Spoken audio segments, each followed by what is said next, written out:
이 아이는 조금만 더 공부하면 정말 성적이 많이 오를 수 있는데 이 아이들이 그 조금을 하지 않고 그 시간에 핸드폰을 하거나 컴퓨터 게임에 빠져 있는 경우들이 되게 많이 있습니다. 그것을 해결하는 가장 쉬운 방법.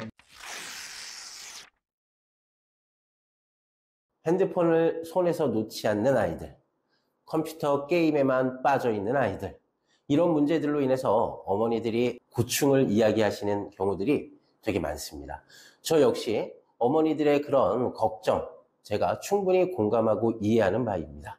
저 역시 학원을 운영하면서 실제로 아이들을 보다 보면 이 아이는 조금만 더 공부하면 정말 성적이 많이 오를 수 있는데 이 아이는 조금만 더 노력하면 되는데 이 아이들이 그 조금을 하지 않고 그 시간에 핸드폰을 하거나 컴퓨터 게임에 빠져 있는 경우들이 사실은 되게 많이 있습니다. 보편적으로 어머니들이 이런 상황에 놓이게 되다 보면 핸드폰 하지 마!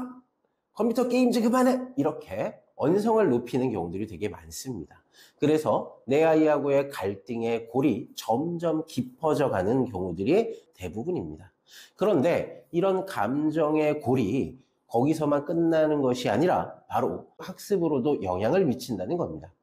아이들이 핸드폰만 하고 컴퓨터 게임만 하다 보니까 자연스럽게 아이들이 학습으로부터 점점 멀어지는 부정적 결과를 놓고 또다시 어머니가 아이하고 계속해서 갈등이 반복되는 상황, 그리고 본질적인 문제는 해결되지 않는 상황. 어머니 입장에서 생각해 보시면 그 핸드폰과 컴퓨터 게임은 내 아이를 망가뜨리는 아주 안 좋은 어떤 하나의 요소라고 생각이 드시겠죠? 그런데 어머니 잘 생각해 보세요. 요즘 학교 생활을 하면서 핸드폰 없는 아이들이 있나요? 심지어는요, 학교에서 수행평가를 이야기할 때 수행평가 내용이 핸드폰을 통해서 편집을 해야 한다거나 이런 경우들도 있습니다. 그리고 아이들하고의 친구들과의 어떤 관계, SNS를 통해서 연락해야 되는 경우들도 되게 많습니다. 그리고 친구들과 함께 게임을 통해서 친목을 다지는 경우들도 훨씬 더 많습니다. 그러다 보니 이걸 못하게 할 수도 없는 상황에 놓이게 되는 거죠.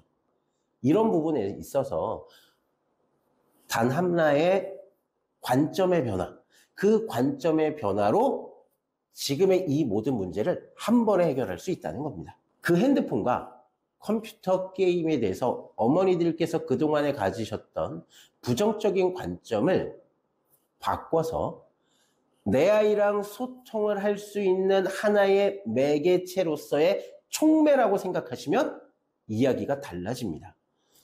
내 아이가 핸드폰을 통해서 어떤 것을 보고 듣는지, 아니면 어떤 쇼츠 영상을 보는지, 어떤 유튜버의 이야기를 듣고 있는지, 이런 부분들에 조금 더 관심을 기울이시고요.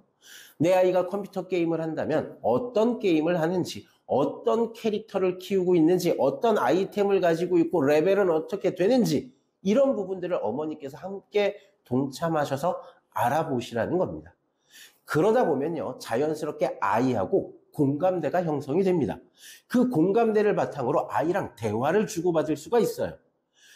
어머니 잘 생각해 보세요. 그 전만 하더라도, 어머니가 부정적으로 생각하실 때만 하더라도 무조건 갈등이 생기고 트러블이 생기면서 언성이 높아지고 막 이랬단 말이죠. 그런데 그게 아니라 어머니의 작은 생각의 변화로 인해서 내 아이랑 대화가 되기 시작합니다. 그러면 그러한 대화를 바탕으로 어머니도 진솔하게 이야기하시면 됩니다. 사실 엄마는 너가 핸드폰을 하는 것도 좋고 컴퓨터 게임을 하는 것도 다 좋은데 그러다 보면 자연스럽게 너무 학습으로부터 멀어지게 되고 공부를 등한시하게 되니까 그 부분이 걱정된다. 그러니까 엄마가 너를 핸드폰을 하지 말아라, 컴퓨터 게임을 하지 말아라 이런 건 아니다. 엄마도 해보니까 재밌더라. 엄마도 사실 이런 거 좋아하고 이렇게 캐릭터를 키우는 것도 좋고 야 그거 아이템 되게 좋더라. 이런 이야기를 같이 하면서 대신에 우리가 공부를 조금만 더 해보자. 그리고 나서 아이하고 약속을 하면 됩니다. 핸드폰 게임을 1시간 정도 하면 공부도 1시간을 한다거나 핸드폰 게임을 30분 하면 공부는 1시간 한다거나 시간에 대한 약속은 아이하고의 협의를 통해서 정하시면 됩니다. 그렇게 시간에 대한 약속을 정해놓잖아요. 그러면 그 다음에는 갈등이 확 줄어듭니다. 왜 그러느냐? 우리가 약속한 게 있잖니. 30분만 하고 공부를 몇 분 정도 하기로 했으니 어쩔 수가 없다. 우리가 약속한 거니까 우리가 약속하려고 최선을 다해보자. 그리고 핸드폰 해야 되는 시간이 되잖아요. 그럼 어머니가 먼저 나서서 야, 너 빨리 핸드폰 해야 돼. 지금 이제 준비해 빨리. 너 핸드폰 해야지. 너 빨리 게임해야 돼. 지금 게임하는 시간이야. 야, 이거 아이템 정말 괜찮은 거야. 이렇게 이야기를 해주시는 거예요. 그러면 아이가 어떨까요? 핸드폰을 하거나 게임을 할 때 마음에 부담 없이 게임을 할 수 있게 되죠. 그리고 어머니가 미워지는 대상이 되지 않습니다. 어머니랑 함께 약속한 부분을 이행하는 데 있어서 어머니가 큰 조력자가 될 수 있다는 겁니다. 이렇게 작은 관점의 변화가 결과적으로 어머니의 아이에게 큰 변화를 이끌어내서 그 변화를 바탕으로 학습을 할 수 있는 방향으로 갈 수 있는 겁니다. 지금까지 제가 드린 이야기를 제가 한번 요약을 해서 간단 명료하게 이야기를 드려보겠습니다.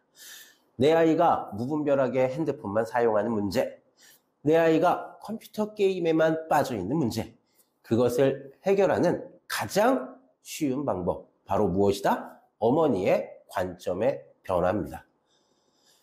어머니께서 생각하셨던 핸드폰의 부정적인 생각, 컴퓨터 게임에 대한 부정적인 생각, 이런 생각들의 변화를 주어서 그 핸드폰과 컴퓨터가 내 아이와 소통할 수 있는 촉매로서의 역할로 바꿔서 생각하신다면 내 아이를 변화시킬 수 있습니다.